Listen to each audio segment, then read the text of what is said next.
Router tables are a versatile tool. They are a poor man's CNC. With this one bit, this one setup, I was able to do a rabbet, a dado, and a groove. The only thing I had to do is adjust the fence. Now I know CNCs are fantastic. I love the technology.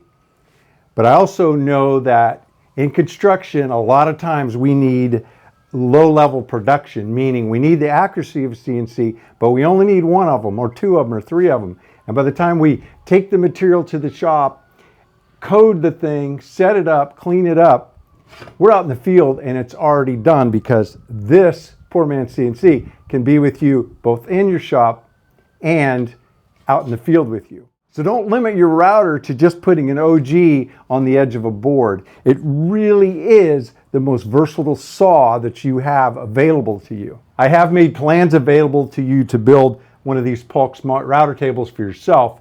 There is a link in the description down below. Mahalo for hanging out with me in the Smart Wood Shop today.